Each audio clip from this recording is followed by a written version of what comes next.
আসসালামু আলাইকুম। এই মুহূর্তে সবথেকে বড় একটা ফুটবলের নিউজ হচ্ছে যে, নেইমার তার পুরনো ক্লাবে ফিরে এসেছে।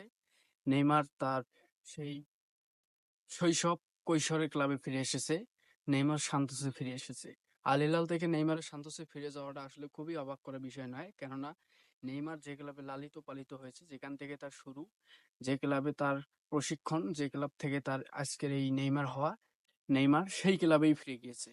তো এটা আসলে খুবই ভালো খবর, আনন্দদায়ক একটি বিষয়। কেননা নেইমার তার সেই পুরনো ক্লাবে ফিরে যাওয়ার অন্যতম একটি কারণ হচ্ছে তিনি ইনজুরির কারণে এমন একটি পর্যায়ে চলে গিয়েছে যে নেইমার আসলে আপনি যদি হিসাব করে দেখেন, নেইমার টোটালি তার ক্যারিয়ারে কতটি ম্যাচ খেলেছে এবং কতদিন সে ইনজুরিতে পড়েছিল, সেটা আসলে যদি আপনি অ্যাকচুয়ালি ভাবেন বা গুগলে দেখেন বা কোথাও দেখেন, তাহলে আপনি বুঝতে পারবেন আসলে নেইমারের ক্যারিয়ারটা কি ছিল।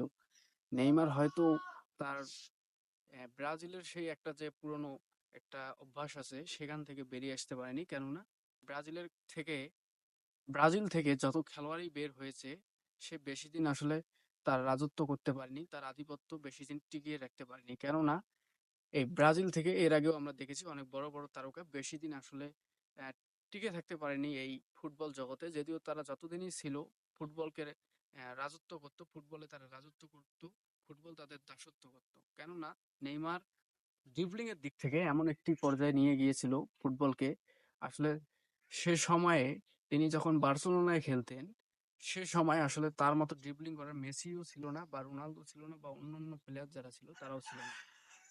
নেইমার এমন একটি পর্যায়ে চলে গিয়েছিল, কিন্তু তার ইনজুরি বা তার ওই, তিনি নিজেও জানিয়েছিলেন যে তিনি বার্সেলোনা থেকে যখন চলে গিয়েছিলেন, বার্সেলোনার একটি খুবই দুঃসময় চলতেছিল এই লেফট উইঙ্গারে। কিন্তু নেইমার চলে যাওয়ার অন্যতম একটি কারণ হলো যে নেইমার নিজেই জানিয়েছিলেন যে মেসিকে ছোট না করিয়ে তিনি নিজেই বার্সেলোনাকে ত্যাগ করে প্যারিসে পাড়ি জমান। তো প্যারিসেও তিনি খুব ভালো যে করেছেন তা কিন্তু নয়, প্যারিসেও তিনি বেশি দিন টিকতে পারেনি, বা তার ওই একটি সমস্যা, ইনজুরি অথবা তার ইগো, বিভিন্ন সমস্যার কারণে তারপর তিনি আল হিলালে পাড়ি জমান। আল হিলালে যে সিজনটা ছিল আসলে আল হিলালের জন্য খুবই সমবেদনার একটি বিষয় যে আল হিলালে নেইমার যেভাবে হাইপ করেছিল আল হিলাল ক্লাবকে, সেভাবে আল হিলালকে তিনি কিছুই দিতে পারেননি।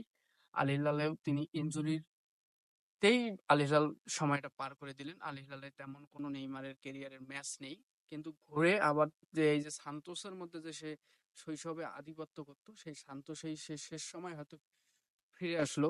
হয়তো এরপর কোথায় যাবে আমরা হয়তো জানি না, অথবা সান্তোসেই তার ক্যারিয়ারে শেষ করতেও পারেন, যতটুকু বোঝা যায়। কেননা ব্রাজিলের প্লেয়ার বেশি দিন আসলে ফুটবল জগতে থাকে না, তারা খুব তাড়াতাড়ি আসলে রিটায়ারমেন্টে চলে যায়। হয়তো নেইমারও তাই করবেন, কেননা তিনি শৈশবের ক্লাবে সান্তোসে ফিরে গিয়েছেন, হয়তো সান্তোসেই তিনি হয়তো তার ফুটবলটা শেষ করবেন।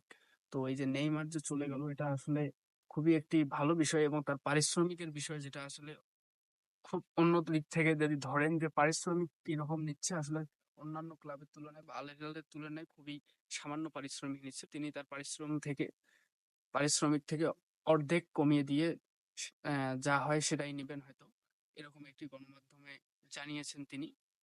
তো দেখা যাক আসলে নেইমার এখান থেকে কি করে, বা তার বাকি ক্যারিয়ারটা আসলে ইনজুরিতে যায় নাকি কিভাবে যায় আমরা দেখবো। কেননা নেইমার আসলে ফুটবল জগতে যেভাবে হাইপ হয়েছিল, সেভাবে নিজেকে টিকে রাখতে পারেনি তার ব্যক্তিগত কারণে।